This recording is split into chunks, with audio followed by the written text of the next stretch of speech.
So good evening guys. और आज का जो क्लास है वो 10th क्लास वालों के लिए बहुत ही ज़्यादा इम्पोर्टेंट होने वाला है। सो प्लीज़ इस वीडियो में लास्ट तक बने रहें और आप लोगों का पूरा फोकस बोर्ड पे होना चाहिए। बिकॉज क्योंकि ये जो चैप्टर है वो इससे पहले आप कभी पढ़े ही नहीं, न क्लास 9 में न क्लास 8 में, किसी भी क्लास में मैं पढ़ा हूँ। इसीलिए ये चैप्टर को पूरे ध्यान से देखना है आप लोगों को, ठीक है। तो चलिए, मैं उम्मीद करता हूँ कि आप लोगों को ये चैप्टर पूरे अच्छे से समझाने की कोशिश करूँगा और आप लोगों को बेटा समझ में भी आएगी। पूरा फोकस अगर बोर्ड पे रहा तो आप लोगों को बहुत अच्छे तरीके से समझ आने वाली है। आज की जो क्लास है ना वो बहुत ही अच्छे तरीके से समझ आने वाली है, ठीक है। तो चलिए स्टार्ट करते हैं अपना क्लास।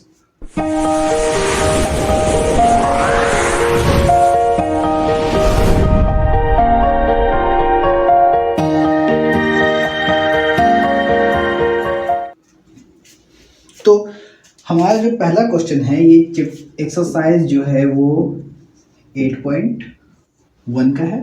और ये जो फर्स्ट क्वेश्चन है, आप लोग जैसे कि जानते हो कि एक्सरसाइज जो 8.1 है वो हमारा है त्रिकोणमिति, है ना। और इसमें जो पहला क्वेश्चन है वो हमारा फर्स्ट क्वेश्चन बोला है कि त्रिभुज ABC में कोण B समकोण है। तो पहले एक ट्रायंगल हम बनाते हैं जिसका नाम पहले ये दे रखा है ABC।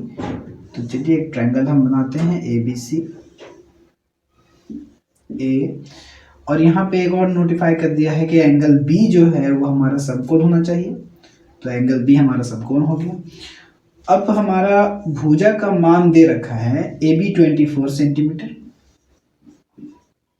BC 7 centimetre. तो आप लोगों को तो पता ही होगा कि ये हमारा लंब है, लंब, ये हमारा आधार और ये हमारा है कर्ण, ठीक है। ये तो पता ही होगा आप लोगों को। तो ये समकोण त्रिभुज में है। लंब को हम कहते हैं परपेंडिकुलर, कर्ण को कहते हैं हाइपोटेनियस, इसे हम H से सूचित करते हैं, इसे हम P से सूचित करते हैं, आधार को बोलते हैं बेस, इसको हम B से सूचित करते हैं, ठीक है। इसमें कोई दिक्कत नहीं है आप लोगों को। तो सबसे पहले हमें फाइंड करना पड़ेगा कर्ण, क्लियर है। तो AC निकालेंगे तो AC का जो फॉर्मूला होगा वो पाइथागोरस का यूज करके हम निकाल सकते हैं। तो AC हमारा कर्ण है, तो AC का स्क्वायर बराबर AB का स्क्वायर प्लस BC का। तो AC तो हमारा कुछ है ही नहीं, तो AC को ऐसे ही छोड़ दीजिए। और AB है 24 सेंटीमीटर, तो 24 सेंटीमीटर का स्क्वायर, और BC 7 सेंटीमीटर, तो 7 सेंटीमीटर का स्क्वायर। AC का स्क्वायर 24 का होता है 576 और 77 का होता है 49। अब यहाँ ध्यान देना है एक चीज़, आप लोगों को यही पता ही होगा शायद, और ना पता हो तो ध्यान दीजिए। जैसे ये स्क्वायर हटता है तो इस पे आ जाता है रूट। अब इसे हम ऐड कर देंगे तो 625 आ जाएगा। ऐड कर दीजिए, देख लीजिए ऐड करके। AC 625 का जो हम निकालेंगे तो आएगा 25 सेंटीमीटर। दैट मीन्स हमारा जो कर्ण आ गया वो 25 सेंटीमीटर आ गया, ठीक है। ये हमारा निकल गया AC। अब आप लोगों को पूरा ध्यान देना है यहाँ पे, ठीक है, क्योंकि अगर थोड़ा सा भी आप स्किप करते हो वीडियो को तो ये समझ में नहीं आएगा, ठीक है। चलिए एक और फिगर को हम लेते हैं डिफाइन करने के लिए क्वेश्चन को। ये A है, ये B है, ये C है, ठीक है। अब यहाँ देखिएगा जो हम बता रहे हैं, सो ये हमारा A B C, इसमें पहले ही क्वेश्चन में बोल दिया है कि B जो है वो हमारा 90 डिग्री का है, तो हम 90 डिग्री का ले लिए। अब ध्यान देना है कि जब पहला क्वेश्चन क्या बोला है, साइन A कॉस A। चलिए फर्स्ट क्वेश्चन को देखते हैं, साइन A कॉस A। तो आप लोगों को फोकस करना है, ये जो A लिखा हुआ है इस पे फोकस करना है खास तौर पे, ठीक है। तो सबसे पहले हम फॉर्मूले को ध्यान में रखते हैं कि साइन थीटा का जो फॉर्मूला होता है वो P/H होता है, कॉस थीटा का जो फॉर्मूला होता है वो B/H होता है, टेन थीटा का जो फॉर्मूला होता है वो P बाई B होता है। ये 3 है, ठीक है। अब आप लोग फोकस कीजिएगा, साइन थीटा का उल्टा कॉसेक होता है, कॉस का उल्टा सेक होता है और टेन का उल्टा कॉट होता है, ठीक है। अब जब अपोजिट होता है तो ये हो जाएगा कॉसेक का h बाई पी, कॉस का उल्टा सेक h बाई बी, टेन का उल्टा कॉट b बाई पी, ठीक। यूजेस के हिसाब से हम फॉर्मूला आप लोगों को बताते जाएंगे। अभी ये दोनों फॉर्मूला का हम इस्तेमाल करने वाले हैं यहाँ पे, इसीलिए इसे मैंने नोटिस किया, ठीक है। चलिए इसको हम देखते हैं। तो हम बोले थे आप लोगों को कि इस ए पे फोकस करना है आपको। तो जब भी ए यहाँ पे लिख दिया रहे या बी लिखा रहे या सी लिखा रहे, तो सबसे पहले एंगल आपको एक फिगर बनाना पड़ेगा और फिगर के हिसाब से आपको यहाँ पे देखना पड़ेगा। तो सबसे पहले ये जो हमारा 24 सेंटीमीटर है, ये है 125 है और ये है 107 है। तो जब साइन ए बोल दे, इस कोण को अच्छे से यहाँ पे लिख दे साफ साफ इस कोण को, तो इसके जो सामने वाला है वो हमारा पी हो जाएगा। दैट मीन्स ये हमारा लंब हो जाएगा। फिर से बता रहा हूं मैं, इसके सामने का जो है वो हमारा हो जाएगा लंब। अभी इस आकृति में हम देखे थे कि हमारा ये आधार था, ठीक है। लेकिन जब ये ए बोल दे, यहाँ पे ए लिख दे, तो ए का सामने जो भुजा है वो हो जाएगा हमारा लंब, और ए से जो लगा हुआ भुजा है वो हमारा हो जाएगा आधार। और कर्ण कभी चेंज नहीं होता। ये एंगल ए के लिए हम बता रहे हैं, एंगल ए के लिए सामने का भुजा लंब, बगल वाला आधार, और कर्ण कभी चेंज नहीं होता, ठीक है। तो चलिए अब हम साइन ए का निकालते हैं। तो साइन ए का क्या होता है, P by H. Sine table होता है पी बाई एच, और पी हमारा हो गया ये, एच हो गया ये, बी हो गया ये। तो सबसे पहले साइन ए का होता है पी बाई एच। पी हमारा 7, एच हमारा 25, ये आ गया साइन ए का। अब निकालते हैं कॉस ए का। तो कॉस ए का होता है बी बाई एच, बी हमारा 24, एच हमारा 25। ये हो गया आंसर, है ना इजी। तो समझने के ऊपर है। अगर आप लोग को सही समझ में आ रहा है तो वीडियो को लाइक करें, शेयर करें और सब्सक्राइब करें, ठीक है। चलिए आगे देखते हैं सेकंड क्वेश्चन को। साइन सी कॉस सी, साइन सी कॉस सी। अब आ गया सी हमारा, तो सामने वाला, इसके सामने वाला। अब ये जो आधार था वो आधार ना कर रहा करके सी के लिए ये लंब हो जाएगा। सी के लिए ये लंब हो गया, जो लंब था वो सी के लिए आधार हो जाएगा, ठीक है। बिल्कुल ये फिगर, सी का सामने का भुजा लंब, ए का सामने का भुजा लंब, सी का सटा हुआ भुजा आधार, ए का सटा हुआ भुजा आधार। ए के लिए आधार ये, सी के लिए आधार ये, ए के लिए लंब ये, सी के लिए लंब ये। क्लियर है। तो साइन सी को देखते हैं। तो साइन सी में पी बाई एच, पी हमारा साइन सी के लिए 24, एच हमारा 25। कॉस सी के लिए बी बाई एच, बी हमारा 7, एच हमारा 25। ये हो गया आंसर, ये हो गया आंसर। आई थिंक आप लोगों को बहुत ही अच्छा से समझ में आ रहा होगा, ठीक है। कोई टफ नहीं है, कोई इशू नहीं होने वाली है इस वीडियो में। आप लोग इस वीडियो को पूरा लास्ट तक देखिए, बिल्कुल बिल्कुल समझ में आने वाली है, और एग्जाम में अगर आएगी तो आप लोग पक्का इसमें अच्छे मार्क्स लाने वाले हो आप लोग, ठीक है। तो पूरा फोकस मेरे इस बोर्ड पे होना चाहिए आप लोग सभी का। इस वीडियो को पूरे अच्छे से ध्यान से देखिए। चलिए अगले क्वेश्चन की ओर बढ़ते हैं, ठीक है। ये जो क्वेश्चन बोल रहा है, पहले ही बोल दिया है कि आकृति, इसमें फिगर दिया हुआ है, आपको इसमें कोई इशू नहीं होने वाली है, फिगर पहले से दे रखा है। चलिए, आकृति 8.13 में 10p माइनस कोट r का मान ज्ञात करें। तो 10p कोट r, अब यहाँ जो फॉर्मूला हम लेंगे वो 10 और कोट का इस्तेमाल करेंगे। क्लियर है। तो opposite b by p, p से होता है परपेंडिकुलर, b से होता है बेस, ठीक है। चलिए, परपेंडिकुलर को हम हिंदी में लंब बोलते हैं और बेस को हिंदी में हम आधार बोलते हैं। फिर इसमें हमें निकालना पड़ेगा पाइथागोरस का यूज करके। अभी जो इससे पहले वाले क्वेश्चन में पाइथागोरस का हम यूज किए थे वो हम कर्ण निकाले थे, बट इसमें जो पाइथागोरस का यूज करेंगे हम आधार निकालेंगे। तो चलिए आधार का निकालते हैं हम। तो पाइथागोरस के हिसाब से क्यू आर का स्क्वायर। एक और चीज आप लोग ध्यान रखिएगा कि कर्ण जब निकालते हैं तो इसका और इसका, दैट मीन्स इस भुजा का और इस भुजा का स्क्वायर को ऐड करते हैं, लेकिन जब लंब निकालना हो या आधार निकालना हो तो कर्ण में इससे निकालना हो तो इसको माइनस करेंगे और अगर इसे निकालना हो तो इसका स्क्वायर को माइनस करेंगे। तो क्यू आर का स्क्वायर जब हम लिखेंगे तो हो जाएगा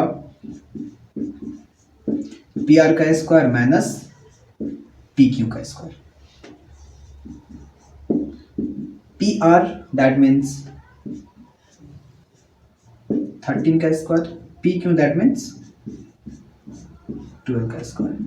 13 169, 12 144। अब तो ये रूट वाली बात तो बताने वाली जरूरत है नहीं, बार बार इसे हटाइए, रूट चढ़ाइए। 169 144 that means 25। 25 का अगर हम रूट करते हैं तो आता है 5। इसका मतलब ये जो क्यू आर है वो आ जाएगा हमारा 5 सेंटीमीटर।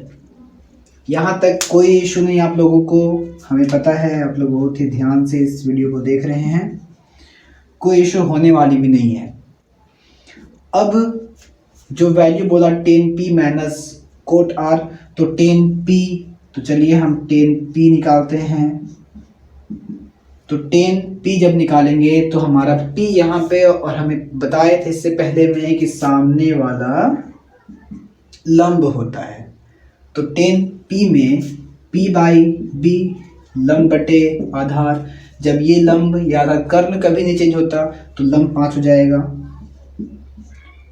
5/12। जब कॉट निकालेंगे कॉट r, तो r इसके सामने वाला ये लंब हो जाएगा, ठीक है। तो इसका भी क्या हो जाएगा, इसका क्या है b/p है, तो b/p।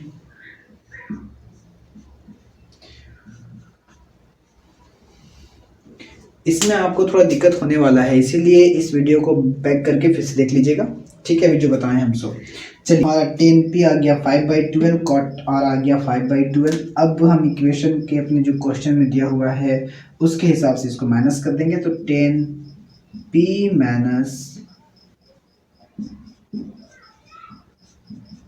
कोट r, 10p हमारा 5/12, कोट r भी 5/12, सब्सट्रैक्ट कर देंगे तो बच जाएगा 0। ये हो जाएगा हमारा आंसर। हम कह रहे हैं ना कि इस वीडियो में कोई भी दिक्कत नहीं होने वाली, बस आप लोग इस वीडियो में लास्ट तक बने रहिए, ठीक है। चलिए अगला क्वेश्चन देखते हैं। यदि साइन a बराबर 3/4 है तो कॉस a और टेन a का वैल्यू क्या होगा। एक फिगर पहले हम ड्रॉ करते हैं। तो जैसा कि आप लोगों को पता है कि साइन a 3/4, साइन ए क्या बोला है 3/4। अब हम बताए थे कि साइन ए का जो फॉर्मूला होता है वो p/h होता है, कॉस ए का जो फॉर्मूला होता है वो b/h होता है, और टेन ए का जो होता है वो p/b होता है। आप लोगों को ये याद करने का मैं एकदम बिल्कुल ही शॉर्ट मेथड बताता हूँ, बस थोड़ा फनी है बट याद कर सकते हो आप लोग, ठीक है। याद कैसे करना है सो ध्यान में रखिए आप लोग। P पंडित, B बद्री, P प्रसाद, H हरि, फिर H हरि, B से बो। अब ये क्या बन गया, थोड़ा सा एक फनी चीज आ गया है, क्या, पंडित बद्री प्रसाद हरि हरि बो। क्लियर है, बिल्कुल ही आसान है, आप लोगों को ऐसे याद हो जाएगा। P H B H B B. ठीक, तो इस तरह आप इसे याद कर सकते हैं। जब हम साइन का उल्टा कॉसेक करेंगे, चलिए बता ही देता हूं मैं। कॉसेक, साइन का उल्टा कॉसेक, तो ये हो जाएगा एच बाई पी। कॉस का उल्टा सेक, ये हो जाएगा एच बाई बी। टेन का उल्टा कॉट, ये हो जाएगा बी बाई टी। क्लियर? 8.1 में और कोई फॉर्मूला का यूज़ नहीं करना, बस यही 6 फॉर्मूला का आपको यूज़ करना है और इसी 6 को आप याद करोगे कैसे? इस ट्रिक से। बिल्कुल सिंपल है। चलिए इस क्वेश्चन को हम सॉल्व करते हैं। तो सबसे पहले ये बोल दिया है कि साइन ए 3/4, ये 3 हो गया p, 4 हो गया h। तो h में तो कोई चेंजेस नहीं, h को वैसा का वैसा ही छोड़ दीजिए। अब ये जो p है, ये a के लिए p कौन सा? तो a के लिए p हमारा ये वाला bc, तो a के लिए p bc, तो यहाँ हो जाएगा 3। क्लियर? कोई इशू नहीं। अब रह गया ए बी, तो ए बी हम यूज कर लेंगे पाइथागोरस से। ए बी का स्क्वायर बराबर ए सी का स्क्वायर माइनस बी सी का स्क्वायर। माइनस क्यों? हाँ, ये बताए थे इससे पहले वाले क्वेश्चन में कि ये और ये फाइंड करना है, तो इसके स्क्वायर में कोई एक दिया रहेगा तो उससे मैं इसका स्क्वायर माइनस कर देंगे। तो ए सी हमारा कितना है? 4 सेंटीमीटर का स्क्वायर, बी सी 3 का स्क्वायर, ए बी का स्क्वायर, ए बी का स्क्वायर 4 का 16, 3 का 9। अब तो बार बार ये बताने की ज़रूरत है नहीं कि हम स्क्वायर हटाते हैं तो रूट आता है, तो √7 आ गया। ए बी हो गया √7, तो ए बी को हम लिखेंगे √7। अब बोला cos a और tan a, तो cos a का b by H, tan a का a बाई बी। तो cos a के लिए p, ये इसके लिए b, ये, तो हम cos a निकालेंगे, तो cos a का b बाई एच, b हमारा है √7 और h हो गया 4। जब tan a निकालेंगे तो tan a का p बाई बी, p हो गया हमारा 3 और b हो गया हमारा √7। ये आंसर क्लियर है? बट ना कि इसमें कोई भी इशू नहीं होने वाली है। आप लोगों को लगेगा ही नहीं कि आप पहली बार पढ़ रहे हो। बिल्कुल ही आसान कॉन्सेप्ट के तरीके से मैंने इसे समझाया है। ठीक है, तो आप लोगों को उम्मीद करता हूँ कि ये वीडियो बहुत अच्छे से समझ में आया हो। तो प्लीज़ मेरे वीडियो को लाइक करें, शेयर करें और सब्सक्राइब करके बेल आइकन को दबाना बिल्कुल ना भूलें। Thank you.